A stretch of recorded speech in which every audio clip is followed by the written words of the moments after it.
Good morning, everyone. It's time to go on the record. With the countdown to the New Hampshire primary, we're tracking the trends and asking if New Hampshire's first-in-the-nation status is in jeopardy. Plus, with the first actual votes about to be counted, what stands out in your mind about the presidential race so far?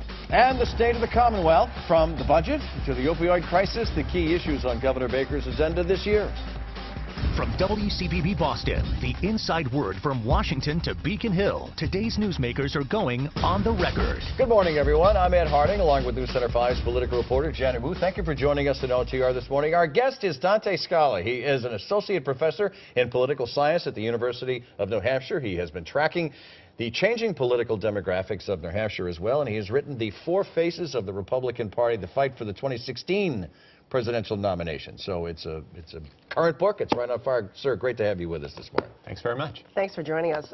So it's turning out that this could be the election that will be remembered for as anomalies. Donald Trump, Bernie Sanders. Do you think this is the start of a new trend in politics that's here to stay?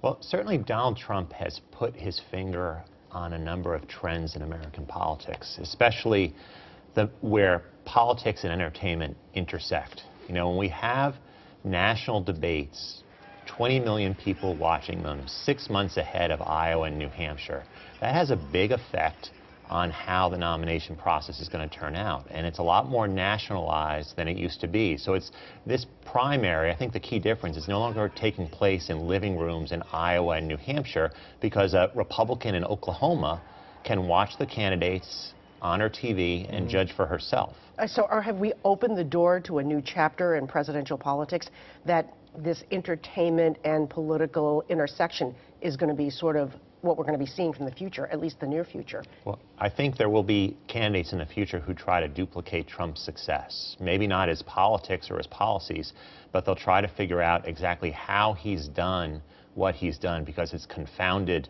the so-called experts, including myself. But at this moment, Trump's success is not measured. In other words, no votes have been taken. So we don't know what the success is. People may be entertained by him in an auditorium. Will they go to a voting booth? Will they caucus for him? Well, that's the last question. I think for Trump skeptics like myself, who never thought he'd get to where he was and never thought he'd stay where he was for so long, I think that's the last question, is will these Trump supporters who turn out to the rallies vote in the caucuses in Iowa? But if they vote out there, it's a lot easier to cast a vote in a New Hampshire primary than it is in an Iowa caucus. Barack Obama was not an entertainer, and he was not a celebrity as such. He was relatively unknown, but he had a riveting sort of personality and candidacy. Was he sort of a premonition of what Americans were looking for in a candidate, 8 years ago? Well, I think Obama, he became that national celebrity, very different personality from Donald Trump. But I think the trend toward change in American politics, whether it's a Barack Obama, a Donald Trump, or a Bernie Sanders, seems like Americans again and again want to hit the reset button. And after 8 years of Obama, I think that's what we're seeing with Sanders and Clinton, is that there are a lot of Democrats who say, we liked Obama, but it wasn't the change we hoped for, and now, but they're going to hit change again, perhaps, whereas Hillary Clinton stuck with saying, if you liked 8 years of Barack Obama, Democrats, elect me. Let's talk about the book. In this book, you talk about how GOP usually goes for the establishment, but the book was written when? In the fall? Yeah, in all this past year. It's January, and I have it in my hand here. Things have changed, as we've been talking about. So the question is, did you see Donald Trump back then, 90, 120 days ago, versus the Donald Trump you see now? No, I think consistently underestimating Donald Trump's been a hallmark for me for the past year. Well, you're not alone there. Yeah. I mean, he's gotten an enormous amount of media attention that he's had to pay nothing for. And that is a unique characteristic of presidential candidates. But he clearly has a message that's resonating with a group of voters that's important for Republicans, and that is white, blue-collar voters, and they are the ones who feel as if they've been left behind by the Great Recession and then by the economic recovery.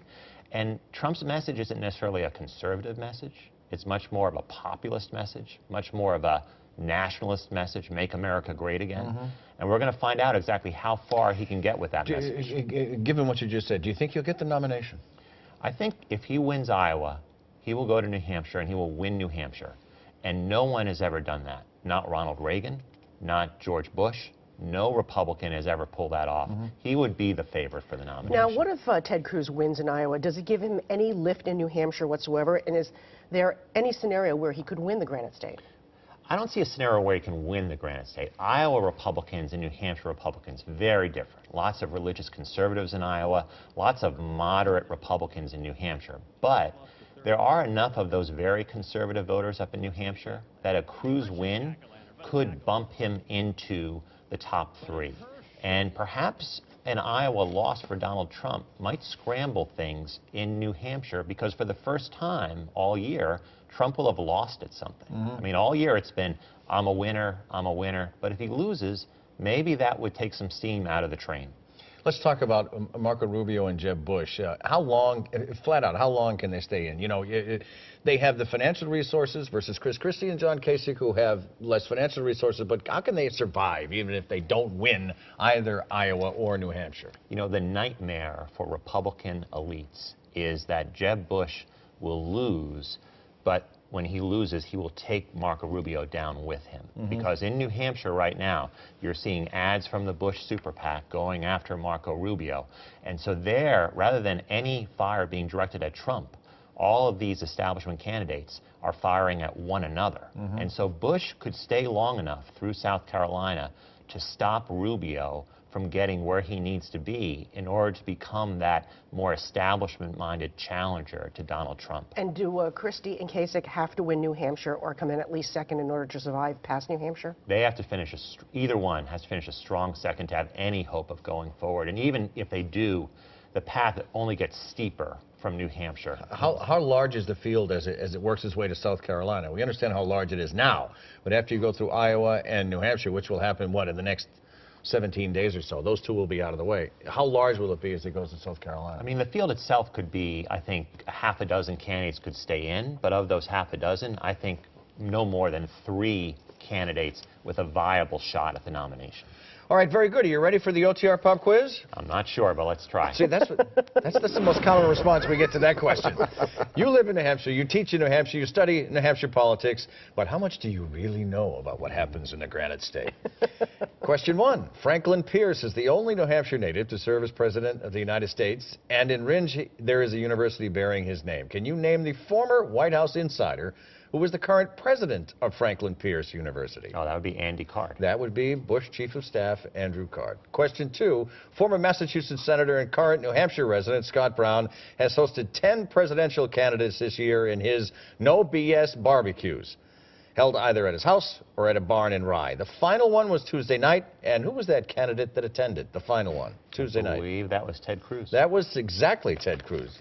He knows New Hampshire politics. He's 2 for 2. Our conversation with Dante Scala continues when we come back. Stay with us.